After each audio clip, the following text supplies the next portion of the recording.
अस्सलाम वालेकुम दोस्तों, कैसे हैं आप सब लोग। उम्मीद करता हूँ आप सब लोग खैरियत से होंगे। आज मैं आपको पाकिस्तान मिलिट्री एकेडमी में एज अ कमीशन्ड ऑफिसर भर्ती होने का कंप्लीट प्रोसेस बताऊंगा। इसके साथ साथ मैं आपको एलिजिबिलिटी क्राइटेरिया और तमाम टेस्ट के बारे में मुकम्मल तफसील से बताऊंगा। इसके लिए आप वीडियो को एंड तक देखें। सबसे पहले बात कर लेते हैं एलिजिबिलिटी क्राइटेरिया की। इसमें है सबसे पहले एजुकेशन।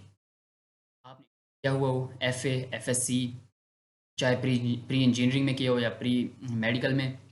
तो इसके लिए एज लिमिट जो है वो है 17 साल से 22 साल के दरमियान तक। आपकी एज लिमिट ना तो 17 साल से कम होनी चाहिए, ना ही 22 साल से ज़्यादा। इसके लिए 3 महीने की रिलैक्सेशन तो मिल जाती है, लेकिन आप कोशिश करें कि आपकी एज इन्हीं ईयर्स के दरमियान हो और आपने इंटरमीडिएट में 55% से ज़्यादा मार्क्स हासिल किए हुए हों। पहले तो ये 60% तक है, लेकिन अभी 55% तक आ गया है।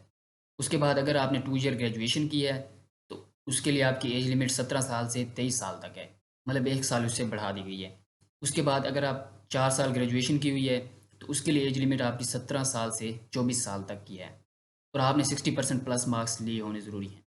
उसके साथ ही अगर आपने होप सर्टिफिकेट भी अप्लाई करना है, अगर किसी कैंडिडेट ने फर्स्ट ईयर के एग्ज़ाम पास किया हुआ है अच्छे नंबरों से और उसके साथ ही अभी वो सेकंड ईयर का स्टूडेंट है और अगर वो अप्लाई करना चाहे तो वो होप सर्टिफिकेट पे अप्लाई कर सकता है। उसके लिए उसे कॉलेज से होप सर्टिफिकेट बनवाना पड़ेगा और होप सर्टिफिकेट पे जाके वो अप्लाई कर सकता है।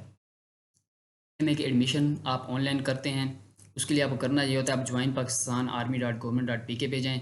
जब टेस्ट डेट्स आ जाएँ तो आप अपना एडमिशन वहाँ से कर लें। आप इस वेबसाइट से लिंक्ड रहें ताकि आप एडमिशन डेट से आगाह रहें। मैं इस वेबसाइट का लिंक डिस्क्रिप्शन में भी दे दूँगा। जब आप खुद को रजिस्टर कर लेंगे तो 1-2 दिन में आपको टेस्ट डेट अलॉट हो जाएगी। इनिशियल टेस्ट में सबसे पहले आपका कंप्यूटराइज्ड टेस्ट होगा, जिस पे 2 पार्ट हैं, एक इंटेलिजेंस टेस्ट और दूसरा एकेडमिक्स। इंटेलिजेंस टेस्ट में 2 पार्ट हैं, एक वर्बल और एक नॉन वर्बल। वर्बल टेस्ट के टोटल 86 से 90 तक सवाल होते हैं और इसकी टाइम लिमिट 35 मिनट तक होती है। उसके साथ नॉन वर्बल इंटेलिजेंस टेस्ट होता है, उसके टोटल क्वेश्चन 64 तक होते हैं और टाइम लिमिट 30 मिनट तक है। जब आप ये दोनों टेस्ट कर लेंगे, वर्बल और नॉन वर्बल, तो उसके बाद आपका रिज़ल्ट आ जाएगा कि आप अगले स्टेप के लिए प्रोसीड कर सकते हैं कि नहीं। अगर आप पास करेंगे इस टेस्ट को तो आपका अगला टेस्ट स्टार्ट हो जाएगा, वो होगा एकेडमिक्स टेस्ट। एकेडमिक्स टेस्ट में टोटल क्वेश्चन 50 होते हैं और इसकी टाइम लिमिट 30 मिनट है। इसमें जनरल नॉलेज के सवाल, पाकिस्तान स्टडीज़ के, इस्लामिक नॉलेज के, जनरल मैथमेटिक्स, इस तरह के आम मैथ के सवाल, इंग्लिश, सिंपल इंग्लिश वगैरह के सवाल आ जाते हैं। एकेडमिक्स टेस्ट को आपने टाइम के दौरान ही मुकम्मल करना होता है और इसके लिए आपको कम से कम 50% नंबर हासिल करना ज़रूरी होते हैं। जैसे ही आप ये एकेडमिक्स टेस्ट ख़त्म करते हैं तो टाइम एंड होते ही आपका आगे रिज़ल्ट आ जाता है। अगर आप रिज़ल्ट को पास करते हैं तो आप अगले प्रोसेस के लिए सिलेक्ट हो जाते हैं। जो स्टूडेंट पास कर लेते हैं एकेडमिक्स टेस्ट तो उनका मेडिकल टेस्ट होता है, उसके लिए अमूमन अगले दिन बुलाया जाता है। तमाम सेंटर्स का अपना अपना मुख्तलिफ है, वो जब बुला लें। तो मेडिकल टेस्ट में आपकी हाइट मैयर होती है, वेट मैयर होता है। हाइट आपकी मिनिमम 5 फीट 4 इंचज़ तक होनी चाहिए और जो आपका वेट है, वेट आपकी अकॉर्डिंग टू BMI होगा, बॉडी मास इंडेक्स। ये आपकी एवरेज निकलती है, उस एवरेज के मुताबिक उसमें आपकी हाइट भी डाली जाती है, वेट भी। उसके मुताबिक अगर आप फिट हों सेलेक्ट किया जाता है। अगर आपका वेट वगैरह ज़्यादा हो तो आपको कुछ वक्त भी दे दिया जाता है कि आप इस वक्त के दौरान इसे कम करके लें। आपको जो वक्त दिया जाता है तो इस वक्त के दौरान आप अगर अपना वेट वगैरह कम कर लें तो आपको दोबारा सेलेक्ट कर लेते हैं। उसके साथ ही आपका चेस्ट साइज़ होता है, आई साइट होती है। अगर आपको ग्लासेस वगैरह लगी हुई हैं तो आपको घबराने की ज़रूरत नहीं है। उसके बाद नी नॉक वगैरह चेक होते हैं, एल्बो एंगल होता है। उसके साथ आपके कान, नाक और गला वगैरह भी चेक किया जाता है। और सबसे अहम फ्लैट फीट। फ्लैट फीट पे बहुत ज़्यादा तवज्जो दी जाती है कि फ़्लैट फीट कोई भी ना हो। अगर आपका कुछ ज़्यादा मसला वगैरह नज़र आ रहा हो तो आपको रेफ़र वगैरह भी कर देते हैं CMH में, तो आप वहाँ से टेस्ट करवा के वापस लाते हैं। एक्सरे वगैरह भी मुख्तलिफ होते हैं, तो जब आप वो जमा करवा देते हैं सिलेक्शन सेंटर को तो आपको मेडिकली फ़िट कर दिया जाता है। जो कैंडिडेट्स मेडिकली फ़िट हो जाते हैं तो उन्हें फ़िज़िकल कॉल आती है। फ़िज़िकल कॉल जब आती है तो आपको वहीं सिलेक्शन सेंटर जाना पड़ता है। तो उधर जाते ही आपके मुख्तलिफ टेस्ट होते हैं, उसमें आपको 1 माइल की दौड़ लगानी पड़ती है, उसकी टाइम लिमिट है 8 मिनट्स। मैं आपको ये भी बता दूं कि 7 मिनट तक इसके मुख्तलिफ पॉइंट्स हैं। अगर आप 7 मिनट के अंदर अंदर आते हैं तो आपको 3 पॉइंट मिलेंगे। अगर आप 7.5 मिनट तक आ जाते हैं तो आपको दो दो पॉइंट मिलेंगे, और अगर आप 8 मिनट के अंदर आ जाते हैं तो आपको 1 पॉइंट मिलेगा। जब आपका फाइनल मेरिट बनेगा तो उसमें ये बहुत ज़्यादा मैटर करता है। लेकिन आप 8 मिनट के अंदर अंदर अगर आ गए तो आप पास होंगे। उसके साथ 15 पुशअप होते हैं, उसकी टाइम लिमिट 2 मिनट है। फिर 5 चिनअप्स। अभी ये चिनअप्स को उन्होंने पुलअप्स में तब्दील कर दिया है, तो इसे 3 भी कह देते हैं, लेकिन सिलेक्शन सेंटर वाले अक्सर 5 तक करवा लेते हैं। तो इसकी टाइम लिमिट 2 मिनट है। उसके बाद 15 क्रंचेस होते हैं, उसकी भी टाइम लिमिट 2 मिनट है।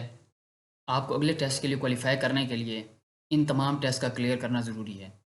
अगर आप कोई टेस्ट क्लियर नहीं कर पाते, जिस तरह के आप पुशअप सही नहीं निकाल पाए या माइल में क्लियर सही नहीं कर पाए, तो आपको इसके लिए भी टाइम दे देते हैं 2-3 दिन का।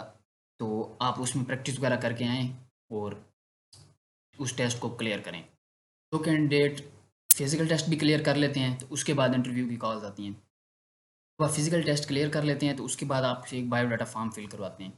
वो बायोडाटा फॉर्म असल में आप इसे खुद ही फिल करवाते हैं और उसे जमा कर लेते हैं।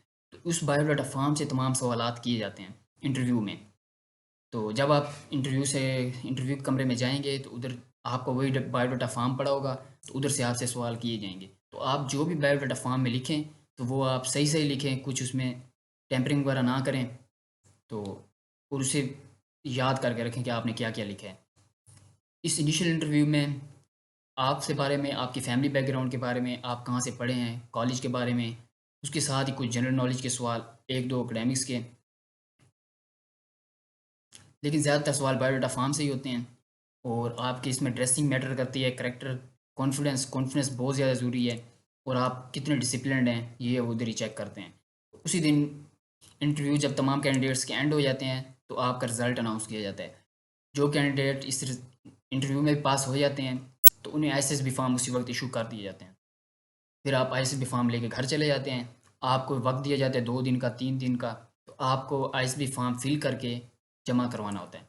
अब आप इस आईएसबी फॉर्म में वो तमाम चीज़ें वही लिखें जो आप पीछे बायोडाटा फॉर्म में, अपने रजिस्ट्रेशन फॉर्म में लिख चुके हैं। आप चीज़ें मुख्तलिफ ना लिखें, ना ही टेम्परिंग करें। जो चीज़ आपकी रियल है आप उसे ही लिखें, ना ज़्यादा लिखें ना कम लिखें।